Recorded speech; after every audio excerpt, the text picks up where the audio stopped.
Hello' students, পুনৰ চোৱা হ'ব নেকি মেট্ৰিকৰ বহি, কিয়নো এইবাৰ মেট্ৰিক পৰীক্ষাত বহুত ছাত্ৰ ছাত্ৰীয়ে ফেইল কৰিছে আৰু ছাত্ৰ ছাত্ৰীয়ে এনেই ফেইল কৰা নাই। মোক বহুতেই কমেণ্টত জনাইছে যে কোনোবাই কিবা এটা ছাবজেক্টত 80 মাৰ্কছ কৰিছে আৰু পৰীক্ষাত 80 নম্বৰ লিখি পেলাই ৰিজাল্টত আহিছে 15 নম্বৰ 20 নম্বৰ পাইছে আৰু সেই 80ৰ ভিতৰত 15-20 পাই পেলাই বহুত ছাত্ৰ ছাত্ৰীয়ে ফেইল কৰিছে। সেইকাৰণে প্ৰায়ভাগ ছাত্ৰ ছাত্ৰীয়ে দাবী উত্থাপন কৰিছে যে মেট্ৰিকৰ বহি পুনৰ চেক কৰিব লাগে, কিয়নো তেওঁলোকৰ মতে ৰিজাল্ট হোৱা নাই আৰু তেওঁলোকে এই ৰিজাল্ট লৈ পেলাই ছেটিছফাইড হোৱা নাই। সঁচাই এইবাৰ মেট্ৰিকৰ বহি চোৱাত বিসংগতি হৈছে নেকি? কিয়নো বহুত ছাত্ৰ ছাত্ৰীয়ে মোক কমেণ্টছত জনাইছে যে কোনোবাই 1ৰ কাৰণে ফেইল কৰিছে, কোনোবাই 2ৰ কাৰণে ফেইল কৰিছে, কোনোবাই 5ৰ কাৰণে ফেইল কৰিছে। আৰু এই 1, 2, 5ৰ কাৰণে ফেইল কৰা ছাত্ৰ ছাত্ৰীসকলক কিন্তু গ্ৰেছ মাৰ্কছ দিয়া নাই। যদি SF বৰ্ডে গ্ৰেছ মাৰ্কছ দিলেহেঁতেন তেন্তে 1, 2, 5ৰ কাৰণে বহুত ছাত্ৰ ছাত্ৰীসকলে পাছ কৰিলেহেঁতেন। কিন্তু এফালে দেখোন বহুত ছাত্ৰ ছাত্ৰীক 12ৰ পৰা 16-17 লৈকে গ্ৰেছ মাৰ্কছ দি পেলাই পাছ কৰাইছে। এইবাৰৰ মেট্ৰিকৰ ৰিজাল্ট প্ৰথমবাৰেই এনেকুৱা হৈছে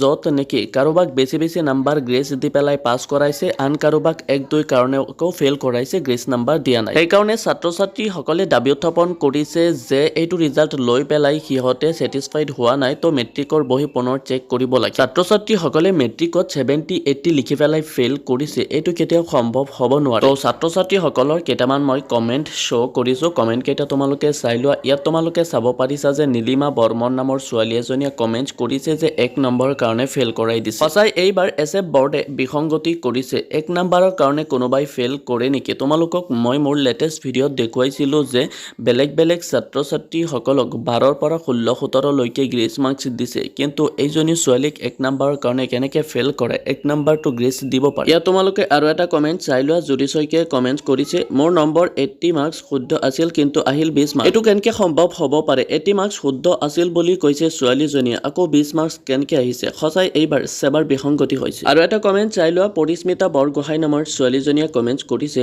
ছাৰ মই 3 নম্বৰৰ কাৰণে ফেইল কৰিছোঁ আৰু মোক গ্ৰেছ মাৰ্কছ দিয়া নাই। এনেকুৱা ধৰণৰ বহুত কমেণ্ট ছাত্ৰ ছাত্ৰীসকলে কৰিছে আৰু মোক জনাইছে। কাৰোবাক 1 নম্বৰৰ কাৰণে ফেইল কৰাইছে, কাৰোবাক 2 নম্বৰ, কাৰোবাক 5 নম্বৰৰ কাৰণে ফেইল কৰাইছে। এইবাৰ বহুত ছাত্ৰ ছাত্ৰীক ফেইল কৰাইছে, বহুত নম্বৰ পালেও কিন্তু কম নম্বৰ দি পেলাই ফেইল কৰাইছে। আকৌ আনফালে বহুত ছাত্ৰ ছাত্ৰীক বেছি নম্বৰ গ্ৰেছ দিছে। এইবাৰ নিচিনা গ্ৰেছ নম্বৰ দিয়া মই কেতিয়াও দেখা নাই। একচুৱেলি গ্ৰেছ নম্বৰ 5, 6, 7, 8 মান দিয়ে, কিন্তু 16-17 লৈকে এইবাৰ গ্ৰেছ মাৰ্কছ দিছে। এইবাৰ গ্ৰেছ মাৰ্কছ দিছে ভাল কথা, কিন্তু কিছুমানক 16-17 লৈকে গ্ৰেছ মাৰ্কছ দিছে, আন কিছুমানক 1, 2 নম্বৰৰ কাৰণে ফেইল কৰাইছে, সিহঁতক গ্ৰেছ মাৰ্কছ কিয় দিয়া নাই? একচুৱেলি ছাত্ৰ ছাত্ৰীক ন্যায় দিব লাগে। মোৰ মতে সকলো ছাত্ৰ ছাত্ৰীক পাছ কৰাই দিব লাগে, কিয়নো বহুত বছৰ কষ্ট কৰি পেলাই এটা পৰীক্ষা মেট্ৰিক পৰীক্ষা দিয়ে, তো তথাপিও এইবাৰ কিন্তু বহুত ছাত্ৰ ছাত্ৰীক ফেইল কৰাই দিছে।